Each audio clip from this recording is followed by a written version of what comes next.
বাইরে তাহসানের ডিভোর্স হয়েছে, তাতে কি হয়েছে? মানুষের তো ডিভোর্স হই, এইটা নিয়ে এত বাড়াবাড়ির কিছু নাই রে ভাই। মিথিলাও তো ডিভোর্স করছে ওইদিকে, ওই সৃজিত নাকি।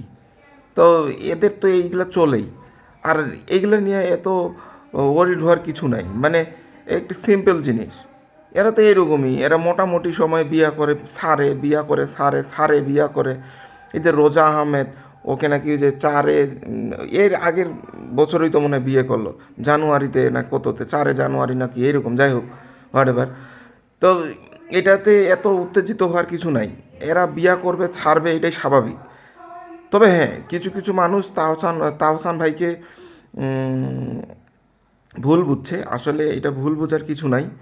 এটা হয়তো দুইজনকার মধ্যে একজনকার ভুল হইতে পারে, আবার দুইজনকারই ভুল থাকতে পারে। আমার মনে, আই থিঙ্ক অ্যাবাউট দ্যাট, আমার মনে হয় যে তাহসান ভাই এই, ওনাকে যতটুকু আমি জানি, যতটুকু বুঝি, যতটুকু ওনার সোশ্যাল মিডিয়ায় চেক করছি, ততটুকুই বুঝছি যে ওনার মেয়েকে মনে হয় সহ্য করতে পারতো না, বা মিথিলার সঙ্গে একটা কমিউনিকেট ছিল, রোজা এটা মেনে নিতে পারে নাই, এই জন্য। তো এটা স্বাভাবিক নর্মাল জিনিস।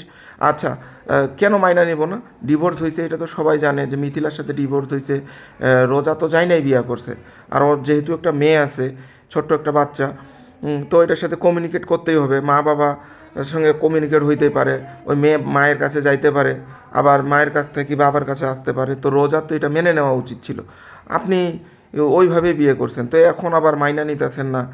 আর সবাই তাহসান ভাইকে দোষ দিতেছে। আসলে এটা কিছু না। এখন ওই সুযোগ পাইছে, পুরুষের দোষ দিতেছে। এখন কেউ কেউ তো বলতেছে উনার নাকি দাঁড় হয় না, এই হয় না, সেই হয় না। আসলে মিথিলা ঠিক কাজ করছে, আসলে এটা না।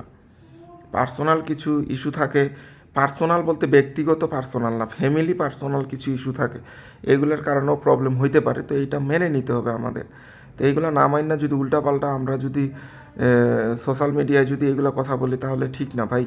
এগুলা বলা উচিত। আর আমার ফ্যামিলিতেও আমার উপর টর্চার চলতেছে এই এই মানে তাহসানকে নিয়ে, মানে খুব একটা গ্যাঞ্জামের মধ্যে আছি।